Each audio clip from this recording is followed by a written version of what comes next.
Welcome back to the Marriage Melody, where we are composing a lifetime of love and happiness with our husband. I am your host, Rivka Harper. We will begin with last week's homework, which focused on not interrupting your husband. Although it may seem like an easy task, it proves to be one of the most challenging for my students. We often find ourselves caught up in multitasking, such as preparing dinner, talking on the phone with a friend, and attending to our children's questions without thinking anything of it. Is there anything wrong when we are engaged in a discussion with our husband to briefly shift our attention to address a child? After all, as mothers, it is our responsibility to care for our children. Then afterwards, we promptly redirect our focus back to our husband and the ongoing conversation. Before we delve into answering that question, let us take a step back and try to gain a better understanding of what it means to be a male or a female. Society wants us to believe that men and women are equal. Nevertheless, as we will shortly see, men and women are anything but equal. We possess fundamental differences from one another. Our perceptions, our actions, and our approaches to tasks vary significantly. In fact, we couldn't be more different when compared to our husband. We are like polar opposites. We are similar to magnets, where the south pole of one magnet is irresistibly attracted and bound to the north pole of another magnet. Our husband is attracted and attached very strongly to us. We are not equal. However, we should be equally respected. I once heard someone explain that he prefers to discuss male character traits and female character traits rather than discussing the individuals as male or female. And the reason behind this is that each one of us possess a unique combination of both male and female traits. While men predominantly exhibit male character traits with a sprinkling of female traits, women predominantly display female character traits with a few male traits mixed in, resulting in each one of us being a unique individual.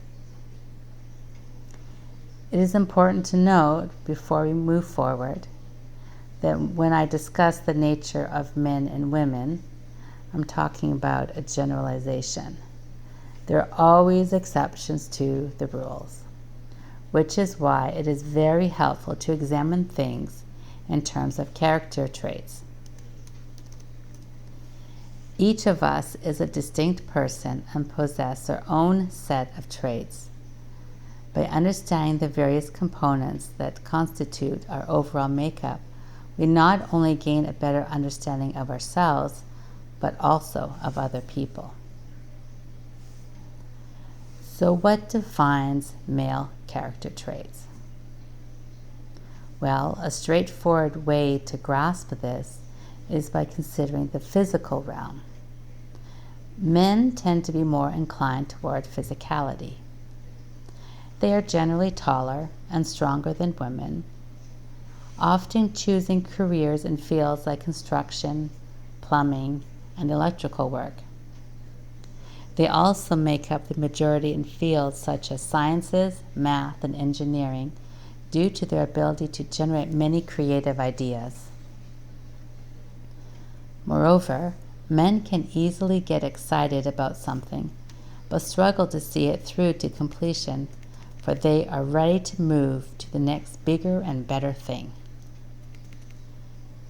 If we delve further and examine their biology, we see that in the creation of a child, when the male contributes, it is magnitudes greater than a woman's contribution, and his contribution takes a relatively short period of time. On the other hand, what about female character traits? Once again, we can observe the physical realm. Women tend to be more emotional and spiritual and nurturing. They make up the majority in professions such as elementary education and nursing, which demands multitasking abilities. And the physical jobs they often undertake are less physically strenuous, such as tailoring, administrative assistance, and house cleaning. And if we were to examine a woman's role in the creation of a child, we see that the woman takes one of the many sparks of energy from her husband to nurture and creates a child, and the time that she takes to do this is significantly longer. She takes one of the many and brings it to life before it dissipates. And because of this gift, a woman needs to be cautious not to become stifling, as they can sometimes struggle to let go of thoughts, ideas, and letting go of their children as they get older. So let's remember that we're discussing about character traits. So male character traits are typically associated with physicality and the capacity to create new ideas, whereas female character traits are more inclined towards emotions, spirituality, and the ability to receive and nurture. Now, I know that you can all see that as women, you predominantly exhibit female character traits, although not exclusively. Similarly, you'll begin to notice that your husband mostly embodies male character traits, but he does possess a few female traits as well. This amalgamation is what makes it truly beautiful.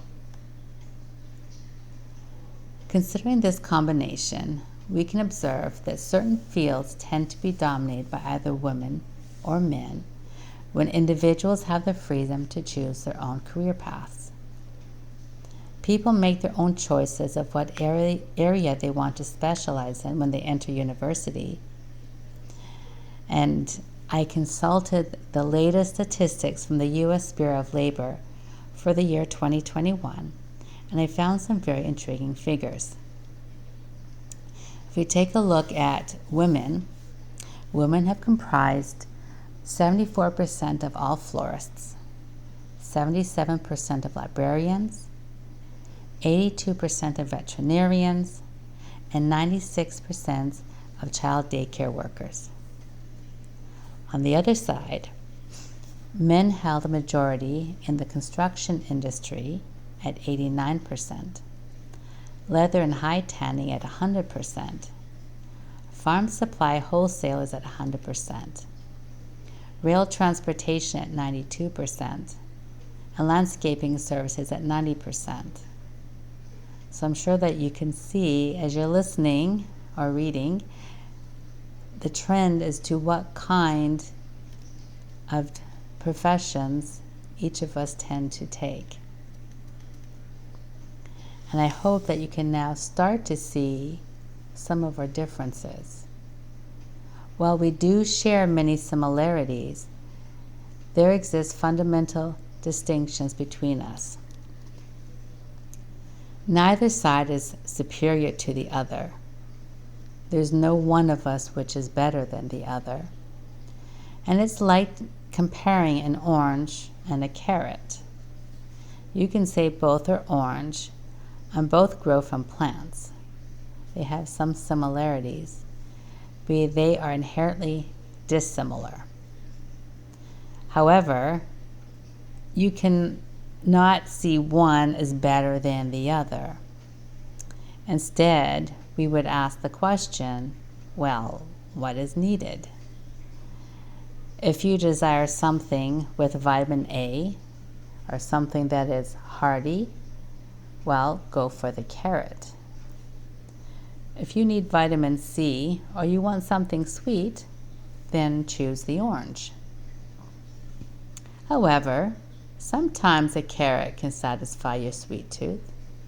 You can make a carrot cake. And also, you can take an orange and add it to savory dishes, such as when you season the chicken.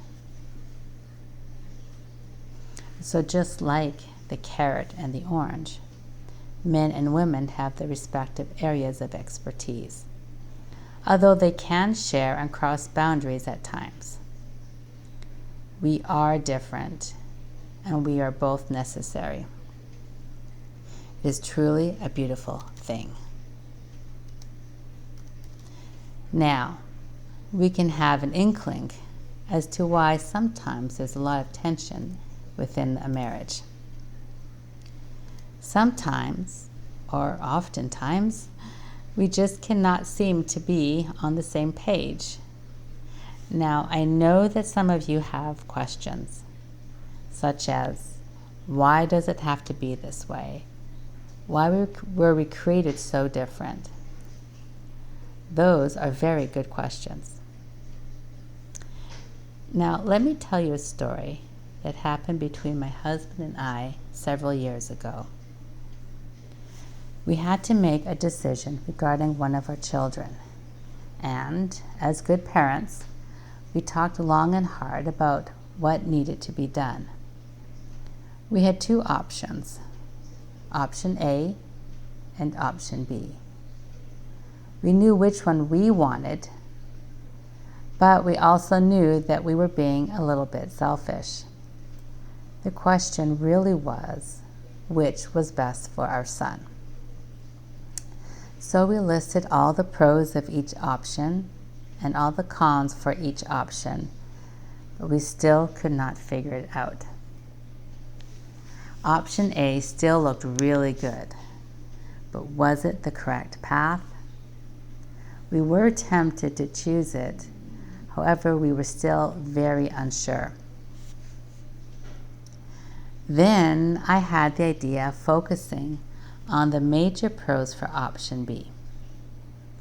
What ensued was that my husband could only come up with all the negatives for option B, while I could only come up with the major pluses for option A. Neither of us came up with good reasons to choose option B, just some perks. What I realized happened is that we both approached the question from very different angles. And because we did, we were able to make a decision that we both were very confident with. Yes, marriage can be difficult, but it is supposed to be. Amazing things will come out of it. 1 + 1 does not equal 2. It can equal 3 or 4 or 8 or maybe more.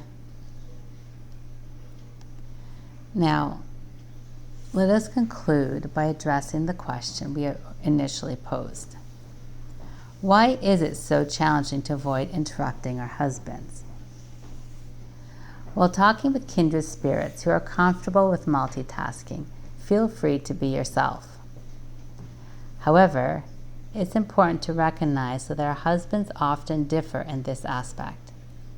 When we multitask while talking to our husband, he may feel disregarded or sidelined. Interrupting him can give the impression that he is not valued in our eyes. Make your husband your king. Observe the positive changes that occur. I assure you, you won't regret it.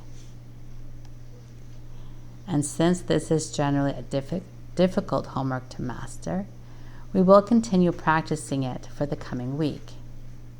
So please, we will all focus on not interrupting our husband when he's talking to us or to others.